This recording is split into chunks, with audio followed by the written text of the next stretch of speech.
സ്വാഗതം. ഹോമറിന്റെ ഇലിയഡെന്ന് കേൾക്കുമ്പോൾ നിങ്ങളുടെ മനസ്സിലേക്ക് ആദ്യം എന്താണ് വരുന്നത്? വെറുമൊരു പഴയ ബോറടിപ്പിക്കുന്ന ചരിത്ര പുസ്തകമല്ലേ? എന്നാൽ സത്യം അതല്ല കേട്ടോ. ശരിക്കും പറഞ്ഞാൽ മനുഷ്യന്റെ അഹങ്കാരവും അടക്കാനാവാത്ത കോപവും എത്രത്തോളം ഭീകരമായ ദുരന്തങ്ങളാണ് ഉണ്ടാക്കുന്നത് എന്ന് കാണിച്ചു തരുന്ന വളരെ ഇമോഷണലായൊരു കഥയാണിത്. പകയും അഭിമാനവും എല്ലാം തിളച്ചുമറിയുന്ന ഈ ഇതിഹാസത്തിന്റെ ഉള്ളറകളിലേക്ക് നമുക്കൊന്ന് പോയി നോക്കാം.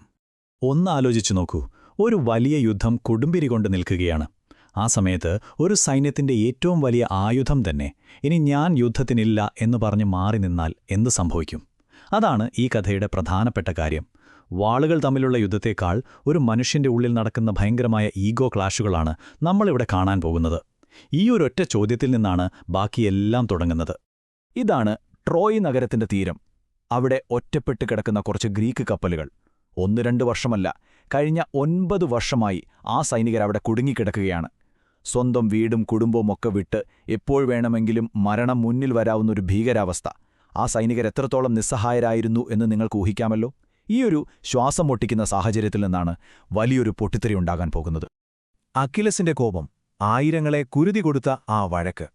ഇവിടെ യഥാർത്ഥ പ്രശ്നം തുടങ്ങുന്നത് ഗ്രീക്കുകാരും ട്രോജന്മാരും തമ്മിലല്ല, മറിച്ച് സ്വന്തം ആളുകളുടെ ഈഗോകൾ തമ്മിലാണ്. ഗ്രീക്ക് പടയിലെ ഏറ്റവും വലിയ രാജാവായ അഗമെമ്നോണും അവരുടെ ഏറ്റവും മികച്ച പോരാളിയായ അക്കിലീസും തമ്മിലുള്ള വലിയൊരു ക്ലാഷ്. എല്ലാം തുടങ്ങുന്നത് ഒരു ഹെക്കറ്റോംബിൽ നിന്നാണ്.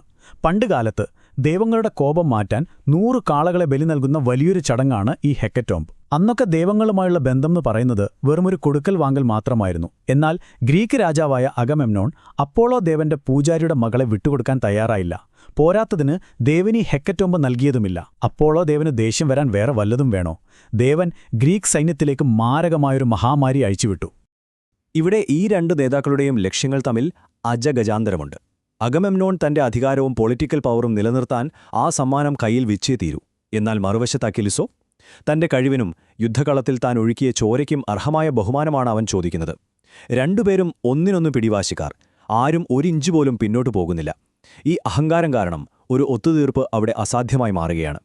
നായയുടെ മുഖവും മാനന്റെ ഭീരുത്വവുമുള്ള കുടിയ. അക്കിലിസ് രാജാവായ അഗമെമ്നനെ വിളിച്ചത് അങ്ങനെയാണ്. അക്കിലിസിന് എത്രത്തോളം ദേഷ്യം വന്നിട്ടുണ്ടെന്ന് ഈ വാക്കുകളിൽ നിന്ന് തന്നെ വ്യക്തമല്ലേ? എല്ലാവരുടെയും മുന്നിൽ വെച്ചുള്ള ഈ ഭയങ്കരമായ അധിക്ഷേപം കാര്യങ്ങൾ പൂർണ്ണമായും കൈവിട്ടുപോകാൻ കാരണമായി. ഇതിന് രാജാവിന്റെ തിരിച്ചടി എന്തായിരുന്നെന്നറിയാമോ? ഞാൻ നിന്റെ കൂടാരത്തിൽ വന്ന് നിനക്ക് കിട്ടിയ സമ്മാനമായ ആ ബ്രിസേസിനെ കൊണ്ടുപോകും. ഞാൻ നിന്നേക്കാൾ എത്ര ശക്തനാണെന്ന് അപ്പോൾ നീ മനസ്സിലാക്കും. ഇതാണ് അഗമെമ്നോൺ പറഞ്ഞത്. രാജാവിന്റെ ഈ ഒരൊറ്റ തീരുമാനത്തോടെ ഗ്രീക്ക് സൈന്യത്തിലെ ആ വലിയ പോരാളി യുദ്ധത്തിൽ നിന്ന് പൂർണ്ണമായും പിന്മാറുന്നു. അവൻ തന്റെ കൂടാരത്തിലേക്ക് തന്നെ മടങ്ങി. ദൈവങ്ങൾ പക്ഷം ചേരുന്നു. വിനാശകരമായ ഇടപെടലുകൾ. മനുഷ്യരുടെ ഇടയിലെ പ്രശ്നങ്ങളിൽ ദൈവങ്ങൾ കൂടെ ഇടപെട്ടാലുള്ള അവസ്ഥ ഒന്ന് ആലോചിച്ചു നോക്കൂ. അക്കിലിസ് യുദ്ധക്കളത്തിലില്ലെങ്കിൽ ഗ്രീക്കുകാർക്ക് എന്ത് സംഭവിക്കുമെന്ന് അവരെ അറിയിക്കാൻ അക്കിലിസ് തന്റെ അമ്മയായ തെറ്റിസ് ദേവിയോട് ഒരു സഹായം ചോദിക്കുന്നു. ഒരൊറ്റ ദിവസം കൊണ്ട് ഗ്രീക്ക് സൈന്യത്തിന്റെ അവസ്ഥ എന്തായെന്ന് നോക്കൂ. രാവിലെ ആയപ്പോഴേക്കും പ്രധാന ഗ്രീക്ക് നേതാക്കൾക്കെല്ലാം പരിക്കേറ്റ് പിന്മാറേണ്ടി വന്നു. ഉച്ചയായപ്പോൾ ട്രോജൻ പടയാളികൾ ഗ്രീക്ക് പ്രതിരോധം തകർത്തെറിഞ്ഞു. വൈകുന്നേരത്തോടെ അവർ ഗ്രീക്ക് കപ്പലുകൾക്ക് തീവയ്ക്കാനും തുടങ്ങി. ഗ്രീക്കുകാർക്ക് ഇങ്ങനെ തുടരെ തുടരെ ദുരന്തങ്ങൾ സംഭവിക്കുമ്പോഴും അക്കിലിസ് തന്റെ കൂടാരത്തിൽ അനങ്ങാതെയിരിക്കുകയായിരുന്നു. ശരിക്കും കഥയിലെ ടെൻഷൻ അതിന്റെ പീക്കിൽ നിൽക്കുന്ന സമയമാണിത്. പട്രോക്ലസിന്റെ പതനം, ആ വലിയ ദുരന്തം. സ്വന്തം കപ്പലുകൾ കത്തിയെരിയുന്നത് കാണുമ്പോൾ ആർക്കാണ് സഹിക്കാൻ കഴിയുക? അക്കിലിസിന്റെ ഉറ്റ സുഹൃത്തായ പട്രോക്ലസ് അവനോട് യാചിക്കുകയാണ്, നിന്റെ പടച്ചട്ടയെങ്കിലും എന്നെ ധരിക്കാൻ അനുവദിക്കൂ. അത് കാണുമ്പോൾ നീ യുദ്ധത്തിനിറങ്ങിയിരിക്കുകയാണെന്ന് കരുതി ട്രോജൻ സൈന്യം പേടിച്ചു പിന്മാറിക്കോളും. അക്കിലിസാണെന്ന് തെറ്റിദ്ധരിപ്പിച്ച് ശത്രുക്കളെ ഭയപ്പെടുത്തുക. വളരെ അപകടകരമായ, എന്നാൽ ആ ഗതികേടുകൊണ്ട് മാത്രം എടുത്തൊരു തീരുമാനമായിരുന്നു അത്. പക്ഷേ എന്തു ചെയ്യാൻ? ആ തന്ത്രം വൻ പരാജയമായി മാറി. അപ്പോളോ ദേവന്റെയും ട്രോജൻ വീരനായ ഹെക്ടറിന്റെയും കരങ്ങളാൽ പട്രോക്ലസ് ദാരുണമായി കൊല്ലപ്പെടുന്നു. ഈ മരണം യുദ്ധത്തിന്റെ മുഴുവൻ ഗതിയും അങ്ങ് മാറ്റിമറിച്ചു.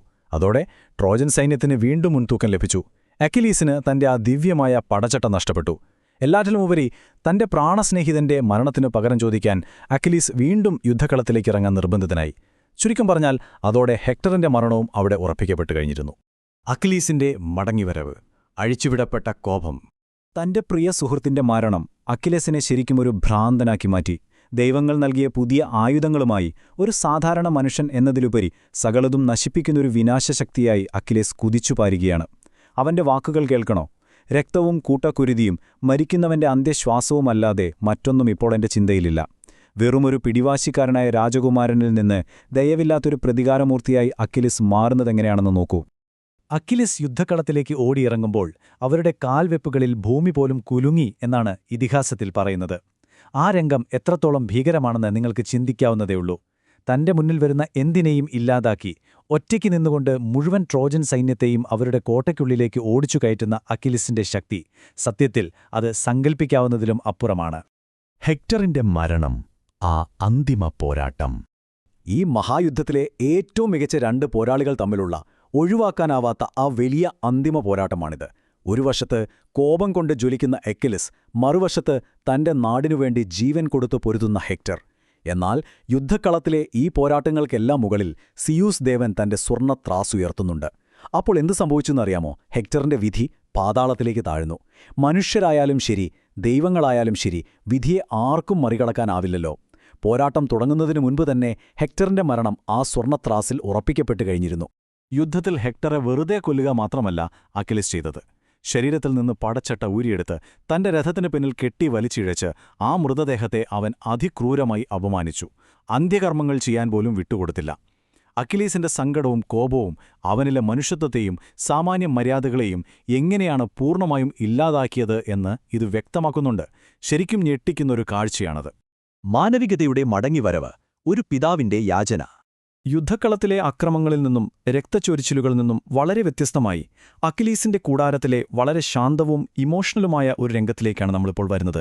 ഇത്രയും പേരെ കൊന്നൊടുക്കിയ, ഉള്ളിൽ പ്രതികാരം മാത്രം നിറഞ്ഞുനിന്ന ആ വലിയ പോരാളി എങ്ങനെയാണ് തന്റെ കോപം ഉപേക്ഷിക്കുന്നത്? ഇതാണ് ഈ കഥയുടെ യഥാർത്ഥ വൈകാരികമായ ക്ലൈമാക്സ്. വാളും കുന്തവുമുള്ള വെറും പോരാട്ടത്തിൽ നിന്ന് ഉള്ളിന്റെ ഉള്ളിലെ വലിയൊരു തിരിച്ചറിവിലേക്ക് അക്കിലീസ് എത്തുകയാണിവിടെ. ഒന്ന് ചിന്തിച്ചു നോക്കൂ. ത്രോയിലെ പ്രിയാം രാജാവ് സ്വന്തം മക്കളെ കൊന്ന ശത്രുവിന്റെ കൂടാരത്തിൽ അർദ്ധരാത്രി ഒറ്റയ്ക്ക് വന്ന് കാലുപിടിച്ച് കരയുകയാണ്. തന്റെ പ്രിയപ്പെട്ട മകൻ ഹെക്ടറിന്റെ മൃതദേഹമെങ്കിലും അന്ത്യകർമ്മങ്ങൾക്കായി തിരികെ തരണമെന്ന് യാചിക്കുന്ന ആ പിതാവിന്റെ ദൃശ്യം ഏതൊരു മനുഷ്യന്റെയും ഹൃദയത്തെ പിടിച്ചുലയ്ക്കുന്നതാണ്. ആ അച്ഛന്റെ കണ്ണുനീരിനു മുന്നിൽ അക്കിലിസിന്റെ മനസ്സലിയുകയാണ്. അതെ, അവനും മാറുന്നു. സ്വന്തം അച്ഛനെക്കുറിച്ചുള്ള ഓർമ്മകളും പ്രിയാം രാജാവിന്റെ സങ്കടവും ഒക്കെ ചേർന്ന് അക്കിലിസിലെ മനുഷ്യനെ വീണ്ടും ഉണർത്തുന്നു. പരസ്പരം സങ്കടം പങ്കുവയ്ക്കുമ്പോൾ എങ്ങനെയാണ് മനുഷ്യരിലെ ആ വലിയ കോപമില്ലാതാവുന്നതെന്നും പ്രതികാരത്തിന്റെ ചക്രം അവസാനിക്കുന്നതെന്നും ഈ ദൃശ്യം നമ്മെ വളരെ വ്യക്തമായി പഠിപ്പിക്കുന്നുണ്ട്. ഇത്രയും കേട്ടപ്പോൾ നിങ്ങൾക്കൊന്ന് ചിന്തിക്കാൻ തോന്നിയില്ലേ? ഒരു ഇതിഹാസ പോരാളിക്ക് ലഭിക്കുന്ന വലിയ പ്രശസ്തിയും വിജയവും അവന്റെ അഹങ്കാരം വരുത്തിവെക്കുന്ന ആയിരങ്ങളുടെ നാശനഷ്ടങ്ങൾക്ക് എപ്പോഴെങ്കിലും പകരമാകുമോ? യുദ്ധത്തിന്റെ യഥാർത്ഥ വില എന്താണെന്ന് ഈ ഒരൊറ്റ ചോദ്യം നമ്മെ ആഴത്തിൽ ചിന്തിപ്പിക്കുന്നു. ഹോമറിന്റെ ഈ ഇതിഹാസത്തെക്കുറിച്ചുള്ള നമ്മുടെ ഈ എക്സ്പ്ലെയിനർ ഇതിനെക്കുറിച്ച് കൂടുതൽ വായിക്കാനും പഠിക്കാനും നിങ്ങൾക്കൊരു വലിയ പ്രചോദനമാകുമെന്ന് കരുതുന്നു. നന്ദി.